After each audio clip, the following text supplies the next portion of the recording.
ख्याल से बताना, जितनी सौभाग्यवती माताएं होती हैं ये संक्रांति पर भी 13 चीजें दान करती हैं, 14 चीजें दान करती हैं। बीच में कोई 16 सोमवार का उद्यापन करेंगी तो भी सुहाग की सामग्री देंगी, उद्यापन करेंगी तो भी सुहाग की सामग्री देंगी, कोई कार्य करेंगी तो भी सौभाग्य की सामग्री देंगी। सौभाग्य की सामग्री का दान क्यों किया जाए? सौभाग्य सूचक वस्तुओं का दान क्यों किया जाए? सौभाग्य की वस्तुएं क्यों प्रदान करी जाती है, क्यों दी जाती है? उसका कारण क्या है?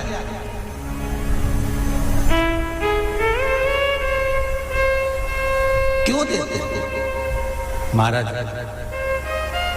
भारत की भूमि की सौभाग्यवती माताओं का एक मन की अभिलाषा रहती है, भारत की भूमि की माताओं की एक अभिलाषा रहती है कि जब उसके प्राण छूटे तो अखंड सौभाग्य धारण करके पति के कंधे पर और पुत्र के कंधे पर शमशान कर।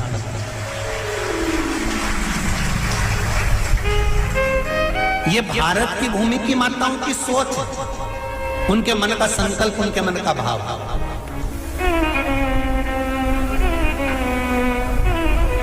क्यों देते हैं चूड़ी का दान, क्यों देते हैं बिंदी का दान, क्यों देते हैं अखंड सौभाग्य का दान? किस महाराज?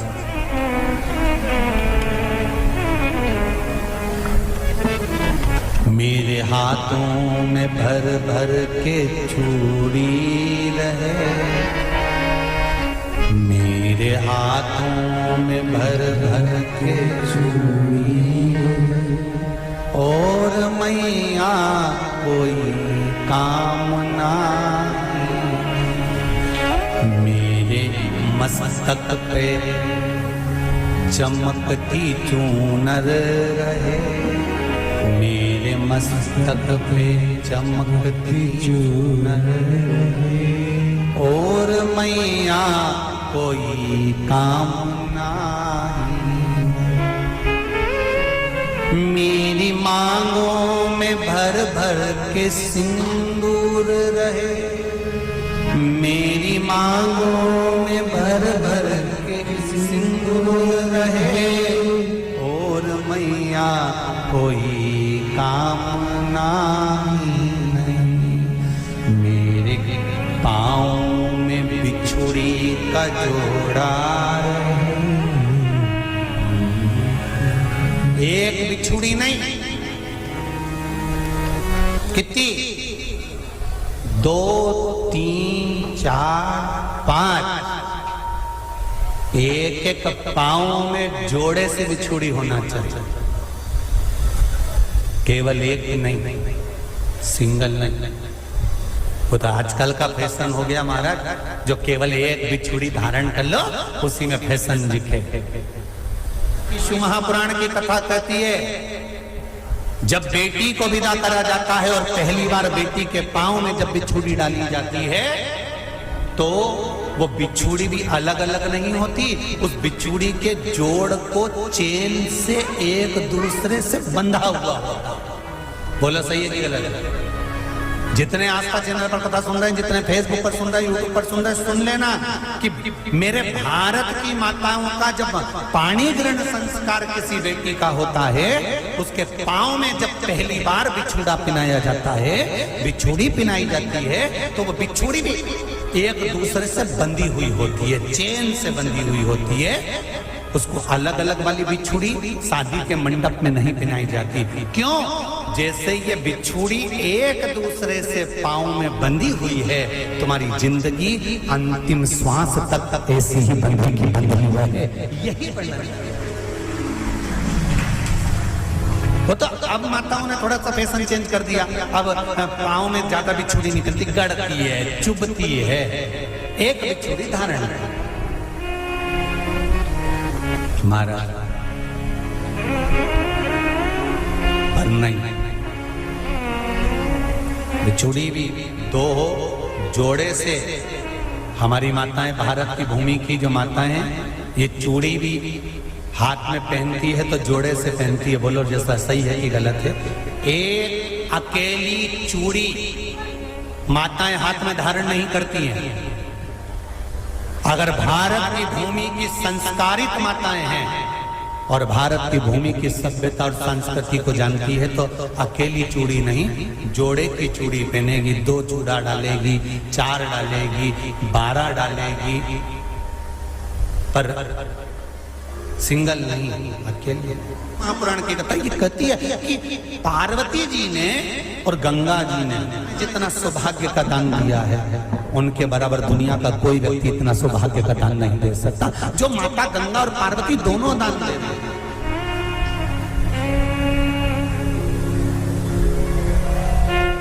प्रतिदिन दे रहे थे। और अब तो फैशन आ गया, तुम लोग जो सौभाग्य का दान देते हो प्लास्टिक की डलिया में देते हो, पर एक एक पुराण को उठा कर देख लेना, एक एक उद्यापन को उठा कर देख लेना, जितनी तुम कथा तुम्हारे घर में छोटी छोटी कथाओं की पोथियां पढ़ी हो उनको उठा कर देख लेना, उसमें नहीं लिखा कि प्लास्टिक की डलिया में सौभाग्य की वस्तु का दान दिया जाता है। उसमें लिखा है बांस की पिटारी में, बांस की डलिया में सौभाग्य की वस्तुओं का दान दिया जाए। क्यों? क्योंकि बांस वंश की वृद्धि करता है, बांस सौभाग्य की वृद्धि करता है, और बांस अखंड सौभाग्य, जैसे बांस का पौधा बढ़ते चले जाता है, बढ़ते चले जाता है, उसी तरह बांस की डलिया में जब दान दिया जाता है, बांस की टोकनी में जब दान दिया जाता है तो ये भाव रखा जाता है कि तुम्हारा सौभाग्य ऐसे ही बढ़ता रहे। पर अब थोड़ा सा फैशन चेंज हो गया तो प्लास्टिक की डलिया, पर प्लास्टिक की नहीं। बहुत ध्यान देना जरा, शिव महापुराण की कथा चल रही है। संपूर्ण देशवासियों की मेरी माताओं से निवेदन है, मेरे इन भाइयों से निवेदन है, उसको जरा ध्यान से सुनना। व्रत करते हैं ये किसी दूसरे के नहीं है। तीज का व्रत माता पार्वती का, छठ का व्रत माता पार्वती का, चतुर्थी का व्रत माता पार्वती का, ये सारे व्रतों की शुरुआत गंगा और पार्वती ने अपने बल से। माता सिंदूर भर रही हैं, मांग में सिंदूरा भरा जा रहा है, मांग में कंकु भरा जा रहा है, मांग में सिंदूर भरा जा रहा है, और वो सिंदूर नाक पर गिरता है।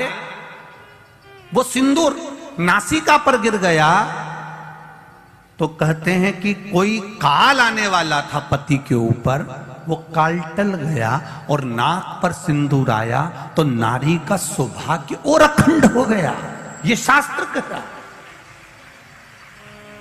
और सिंदूर भरते समय वही सिंदूर अगर भूमि पर गिर गया तो, अब देखिए जरा, देवी भागवत को उठाकर पढ़िएगा, वो सिंदूर जो मांग में भरा जा रहा है और नाक पर गिर गया तो शुभ होगा, पति की उम्र बढ़ाएगा, घर में बच्चों का विवाह होने वाला होगा, कोई अच्छी सूचना आने वाली होगी। मांग में भरने वाला सिंदूर नाक पर आकर गिरता है तो कोई सूचना अच्छी मिलने वाली होती है, कोई बंधन कटने वाला होता है, कुछ अच्छा हमारे परिवार में होने वाला होता है, पति की उम्र बढ़ने वाली होती है, कोई रोग आने वाला था वो कट रहा होता है। और वही सिंदूर अगर भूमि पर मांग में भरते समय गिर जाता है तो समझ लो कि कुछ ना कुछ ऐसा काम होने वाला है कि मेरी आंख में आंसू आएंगे, वो निश्चित है, वो निश्चित है। चाहे वो किसी प्रॉपर्टी के चक्कर में हो, परिवार के चक्कर में हो, नातों के चक्कर में हो, पुत्रों के चक्कर में हो, बेटियों के चक्कर में हो, पति के चक्कर में हो, रिश्तेदारों के चक्कर में हो, कुटुंब मायका ससुराल के चक्कर में हो, पर निश्चित है कि नेत्र में जल जरूर आएगा, ये निश्चित था। क्योंकि भूमि पर वो सिंदूर अगर नाक पर गिरा है तो शुभ है, पर वही सिंदूर अगर भूमि पर गिरा है तो वो अशुभ है। आप किसी देवी मंदिर में दर्शन करने के लिए गए,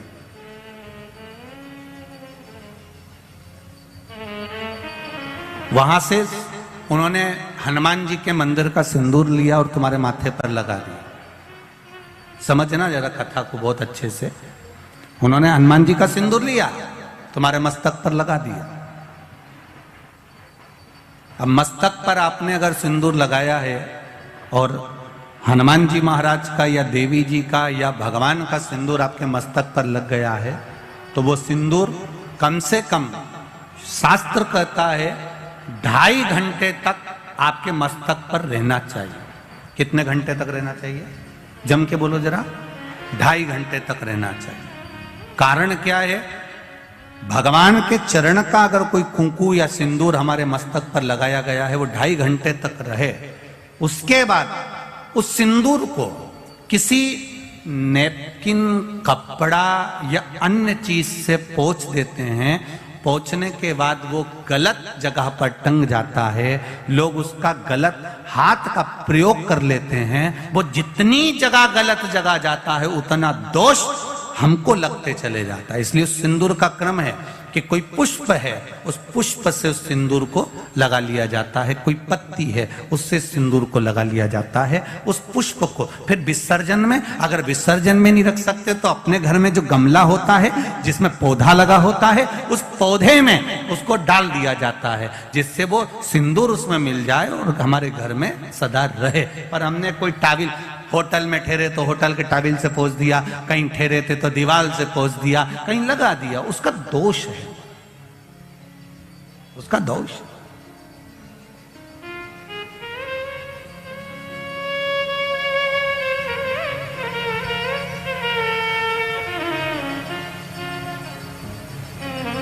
कितना सुंदर बात कहा गया है। नारी मस्तक पर मांग में सिंदूर भर रही है, नाक पर गिरा शुभ है, जमीन पर गिरा शुभ है। जमीन पर गिरा वो शुभ है, पर मांग का सिंदूर नाक पर आया। इसलिए आज भी बिहार में, जो लोग राजस्थान में, बिहार में, मारवाड़ में इधर उधर अगर आप लोग जाते होंगे तो जब कई बार आपने देखा होगा, आप जाइए जरा कहीं योग लगे तो दादी रानी सती के मंदिर पर जाइए, या आप कहीं झुंझुन जाइए, कहीं आप बिहार साइड, उत्तर प्रदेश साइड में जाएंगे तो माताएं जब मांग भरती है, जब वो छठ की पूजन करती है, कोई बड़ी पूजन करती है, तो सिंदूर थोड़ा सा नाक पर लगाकर सिर तक लेकर जाती है। चाहे बंगाल साइड में चले जाओ, चाहे आप यूपी में, चाहे बिहार में चले जाओ, नासिका पर सिंदूर का भाव आ जाए। क्या चाहती हो? आज आपके मस्तक पर सिंदूरा देखा है, मांग भरी देखी है। ये मांग का जो नियम है, ये यहां से लेकर यहां तक भरने का है, ये कहां से प्रकट हुआ है? इसकी प्रागट्यता केवल मांग में ही क्यों सिंदूरा भरा जाता है उसकी। और मांग भी सीधी भी होती है, किसी की आड़ी टेढ़ी भी होती है, अर्थात उसमें कहीं ना कहीं बल थोड़ा सा रह ही जाता है। ये नाग लक्ष्मी ने जो मांगा था माता लक्ष्मी से कि मेरी मांग का जो सिंदूर है ये अमर हो, उसका भाव प्रकट कर। लक्ष्मी जी बोली अमर करने का तो केवल एक ही तरीका है कि तुम्हारे पति को विरक्ति उत्पन्न होना चाहिए। क्या उत्पन्न होना चाहिए? विरक्ति। अब पत्नी कहे अभी तो विवाह हुआ और क्यों विरक्ति उत्पन्न कर दो? विरक्ति उत्पन्न करना है। हां, कैसी विरक्ति? आप में से मोह हटे, परिवार में से मोह हटे। और जब परिवार में से, आप में से मोह हटेगा, आप में से, परिवार में से मोह हटेगा, जब मोह हट जाएगा तो तुम्हारा पति नारायण की सेवा में लग जाएगा। नारायण की सेवा में लग गया, जो भगवान की सेवा में लग गया वो अमर हो गया। भले आप देखना, फिर वही वाली बात आ गई, एक होता है व्यक्ति, एक होता है व्यक्तित्ववान। दो होते। कौन कौन होते? एक व्यक्ति, एक व्यक्तित्ववान। एक व्यक्ति होता है और एक व्यक्तित्ववान होता है। व्यक्ति मरता है, उसको कोई याद नहीं करता, 13 दिन के बाद सब भूल जाता है। पर व्यक्तित्ववान जब मरता है उसको सब याद करते हैं कि व्यक्तित्ववान व्यक्ति मर गया। भजन करने वाला, नाम जाप करने वाला, नाम स्मरण करने वाला, नाम कीर्तन करने वाला, भगवत भक्ति में डूबने वाला, ये मर गया। तो भगवान की भक्ति में जो डूब गया वो अमर ही तो हो गया। स्त्री को हल्के में ले लेना, पर उसके मांग के सिंदूर को हल्के में मत लेना। उसके मांग के सिंदूर में वो बल होता। महाराज, जब स्त्री हाथ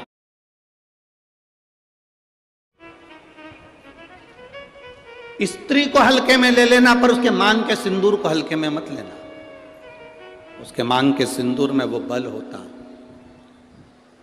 महाराज, जब स्त्री हाथ में सिंदूरा लेती है ना, आपके इधर कैसे सिंदूर लगाते हैं हमको तो नहीं मालूम, पर सुहागन स्त्री जिसकी शादी हो गई, वो स्त्री जब अपने हाथ में सिंदूरा लेती है, स्त्री कभी भी सिंदूर जब लगाती है तो सिंदूर की डब्बी को कहीं रखकर नहीं लगाती, हमेशा याद रखना। जिस नारी सिंदूरे को नीचे रख दिया या सिंदूरे को अलमारी पर रख दिया या सिंदूरे को टेबल पर रख दिया और उसमें से लेके सिंदूर लगा रही है, तो वो नारी, हाँ एक जगह पर सिंदूरा रखा जा सकता है, जब आप सुहागल कर रहे हो, कोई पूजन कर रहे हो, तो आप देवी जी को, गणेश जी को जो सिंदूर चढ़ा रहे हो वो चढ़ा हुआ जमीन पर भी रखा हुआ मांग में धर सकते हो। पर जब आप स्वयं 16 श्रृंगार कर रहे हो, उस जगह पर सिंदूरा जमीन पर नहीं रखा जाता। सिंदूरा जमीन पर रखा हो और नारी मांग का सिंदूर भरती हो तो पति को रोग ग्रसित करता ही है, पति रोगीला होता ही है, ये निश्चित है। उसका पति रोगीला जरूर होगा, ये निश्चित है। उसको रोग जरूर घेरेगा, ये पक्का है। स्त्री जब सिंदूरा में, यहां तक शास्त्र प्रमाण देता है कि एक दुल्हन पहली बार जब मांग भरती है और पति उसकी मांग भरता है, तो पति के भी हाथ में सिंदूरा पकड़ाया जाता है और पति अपने हाथ से उस मांग को भरता है। पति के हाथ में सिंदूरा पकड़ाया जाता है। वो सिंदूरा साधारण नहीं है।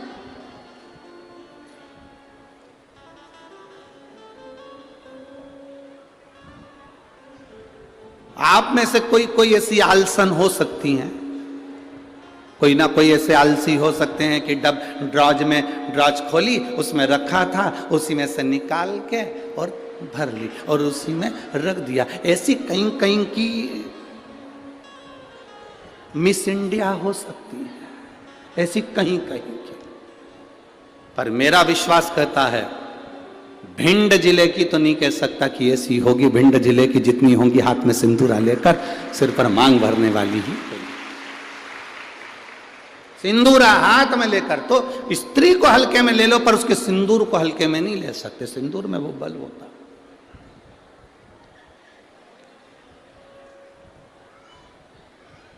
एक कौन सा राक्षस है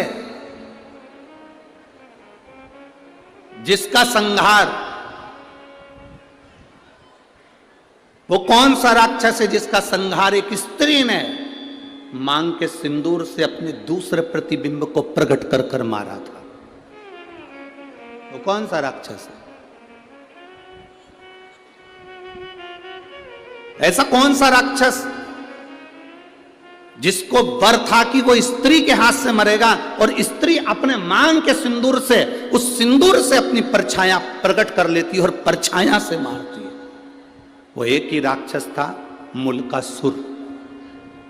कौन सा राक्षस? मुल्कासुर। उसको माता जानकी जी ने मारा था, लंका में जाकर मारा था, लंका के दरवाजे पर। कौन था मुल्कासुर? कुंभकर्ण की पत्नी का पुत्र, कुंभकर्ण का बेटा। कुंभकर्ण की जो पत्नियां थी उसमें से एक करकटी थी जिसका पुत्र भीम था। उस भीम को शिवजी ने मारा था तो वो भीमा शंकर बन गया था। और कुंभकर्ण का एक बेटा था मुल्कासुर, जो जन्म लेने के बाद मूल में हुआ था तो उसको भिगवा दिया गया था, जिसको सीता जी ने मारा था, माता जानकी जी ने मारा था। मांग के सिंदूर में कितना बल होता है।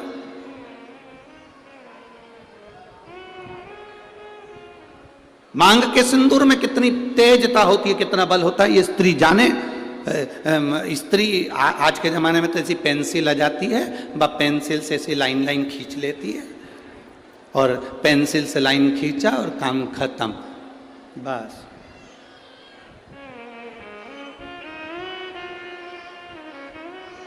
नहीं नहीं भाई,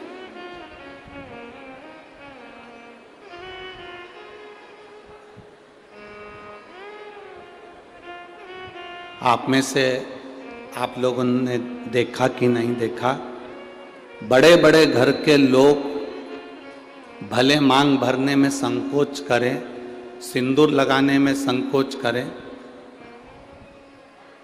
पर तुम्हारे यहाँ पर कोई काम करने वाली आई हो ना, तुम्हारे यहाँ कोई बर्तन मांजने वाली आई हो, वजन ढोने वाली, ईंट रखने वाली, फावड़ा गेती रखने वाली, रेत भरने वाली, वो काम करने वाली स्त्री को देखना।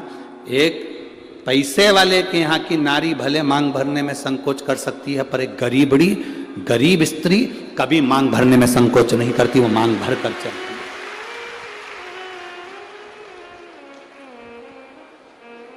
आपके यहाँ कोई बर्तन मांजने वाला आते हो, आपके यहाँ कोई झाड़ू लगाने वाली आती हो, आपके यहाँ कोई पोछा लगाने वाली आती हो, आपके यहाँ तगाड़ी ढोने वाली आती हो, वो स्त्री मांग में सिंदूर भर कर चलती है।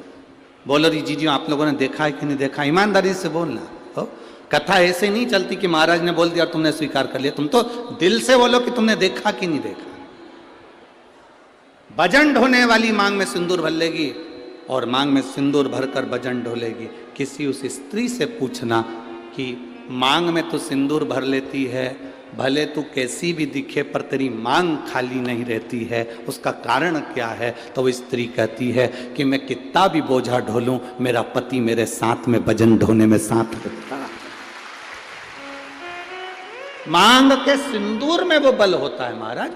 वो सिंदूर जो सीता जी अपनी मांग में भर रही, वो सिंदूर आज तक ददरुआ धाम सरकार श्री हनुमान जी महाराज के तन पर तुम्हें लगा हुआ दिखता है। उस सिंदूर में कितना बल होगा, उस सिंदूर में कितना आनंद होगा, वो सिंदूर क्या साधारण होगा? नारी जब मांग में सिंदूर भरे, उस समय दर्पण के सामने केवल नारी हो, कोई दूसरा नारी को मांग में सिंदूर भरता हुआ ना देखे। जब नारी गले में मंगलसूत्र धारण कर रही हो या 16 श्रृंगार जब नारी धारण कर रही हो, उस समय पर कोई ना देखे। नारी का जो श्रृंगार है,